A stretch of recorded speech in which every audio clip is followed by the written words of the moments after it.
decisions are made, right? So we spoke about building inner strength. We spoke about leadership. We spoke about, how you approach leadership. But decision making, I think, is key. And when we don't have complete information, which is most of the time, right? We don't have enough data, we don't have enough information, we don't have enough clarity, right? And often you've been in a situation where it's high pressure and the consequences are really large. How do you approach decision making with that situation and with in that scenario?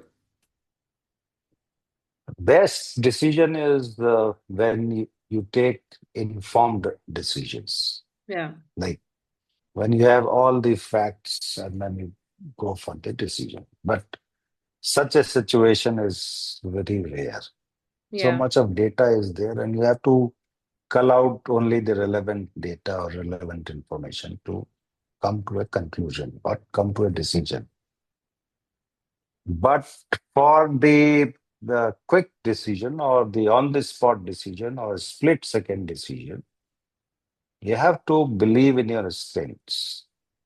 Right. And when your instincts or your intuition, Hmm. when the intuitions are right, like Yeah. when you are over a period of time, you're accumulating a lot of knowledge, a lot Yeah. of facts. So once you acquire that, it happens naturally. Everyone in course of his or her profession, they keep on working, collecting data, Yeah. understanding it. So once you are in a position to have a lot of knowledge within you with regard to your profession, the instinctive decisions are generally right. Okay. I've found it in my career. Like Right. we as a police officer had to face so many public order situations, or Yeah. we are facing the public or facing the situation. There is no time to look back, discuss, and then decide. Yeah. So instinctively, we used to take a call, took a decision, and go for it. Right. It cannot be half-hearted thing. It has to be full-hearted. Like once you have decided, go whole hog for it.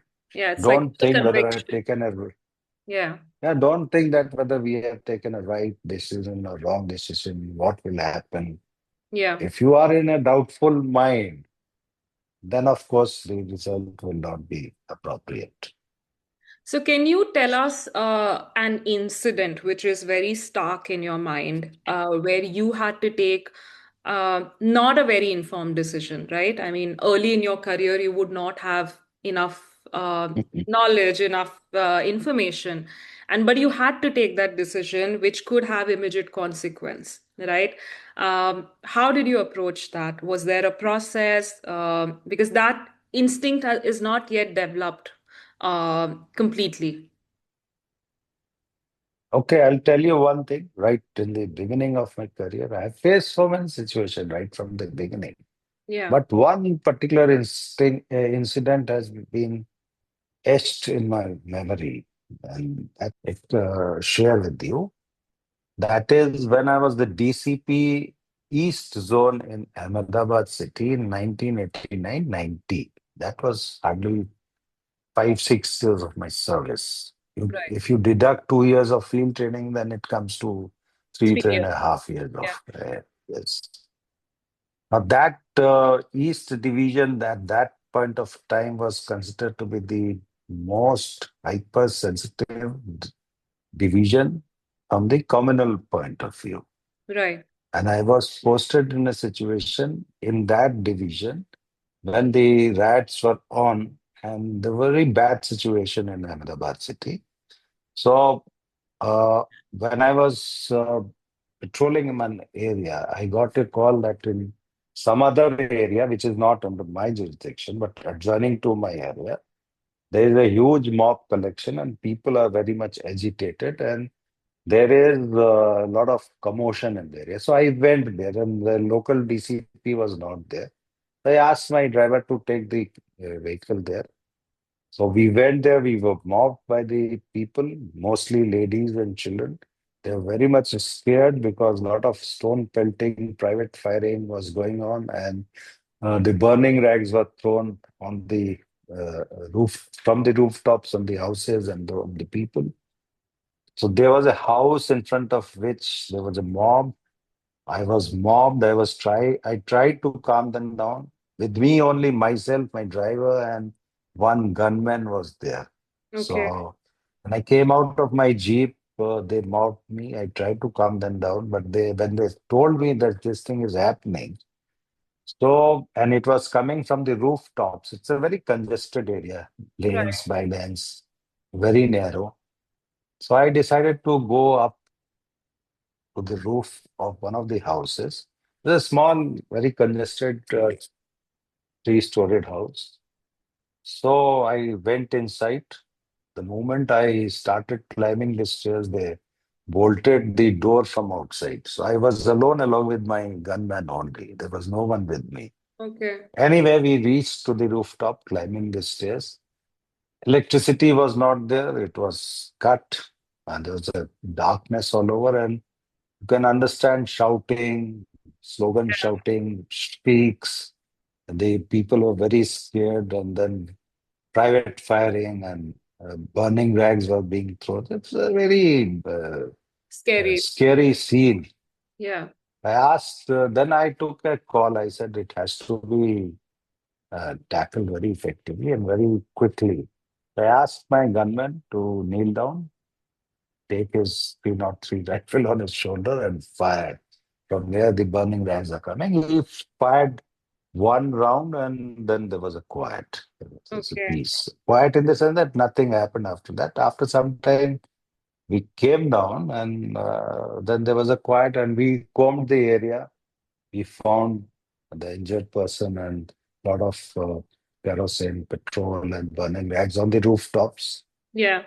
But later on, my colleagues and my other junior colleagues, others, they told me that you have taken a very wrong decision in going all alone to the top because there is a tendency of people that once you are in the house, you are alone, you are on the top, and they will bolt it from outside and set it on fire. Fire. I said, Absolutely. okay, but that time there was nothing came into my mind. The only thing was public good. So we Yeah. took that call. Yeah. So in such a situation, one has to be instinctive, of course, no Yeah. doubt about it, but you have to think about the public good. Like then you don't think about yourself. Yeah. You have to think about the others. Right. This Right. decision may be wrong, may be right, but at that point of time, you have to act. So I Right. acted. So Right. like this, gradually you learn through your experience Through and your experience. Right. become more matured. So, as you mentioned that, your colleagues and your peers and your seniors or people who've been in the force longer than you thought that that was not the right decision, basis their experiences, right? And they were not on the field, but you were. Um, how do you kind of manage that? Because if I had to take that situation in a corporate setting, right? We all have to make decisions based on what our managers tell us, what the company is thinking, what your peers have experienced. But we know what we want to do. However, there is so much noise around. So, in that situation, how does one approach decision making? Of course, there's instinct, but you also have that noise around. So, what does one do at that moment? You listen to everyone, but do whatever is right in your understanding. Right, What you think that your conscience is telling you is correct. Go by that. right, Your conscience will never betray you. If absolutely, you are truthful, the conscience will not betray you. It may feel some trouble, some problems, but ultimately you will be the winner. So go by your right, whatever you think is right in right. your perspective. No, very important. I think we, as your children, have seen that, and we have practiced that to an extent in our careers as well. But how do you deal with the weight of the decisions you take, right? Not all decisions are acceptable to everybody, right? Whether it's personal decisions or professional decisions, it comes with accountability, it comes with certain weight.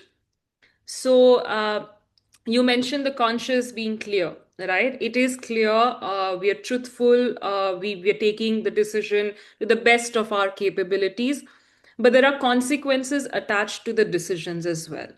So, how do you deal with that weight of the decisions you take? First and foremost thing is that you have to be mentally prepared for the consequences of the decisions you're going to take. Okay. Right.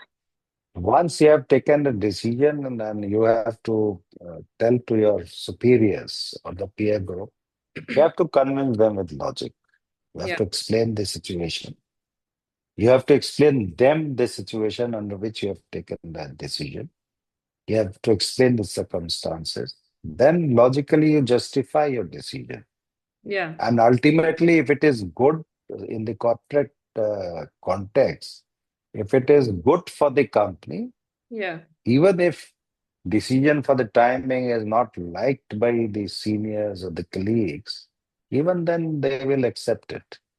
So Right. ultimately, the good for the organization, Yeah. the, in your context, the corporate context, good for the company, but in our context, good for the public. Public. Yeah. Ultimately, yes. So that has to be kept Right. in mind. So you have to justify your decision, no Yeah. doubt about it. Post decision, post incident, or whatever, you have to convince your team members, you have to convince your seniors and everyone around that whatever decision you had taken is a correct decision. Right, right. And also the conviction. I think most often than not, people take decisions and they're not convinced themselves, and they don't communicate that with conviction, right? They are not confident in their own decision, and that's seen.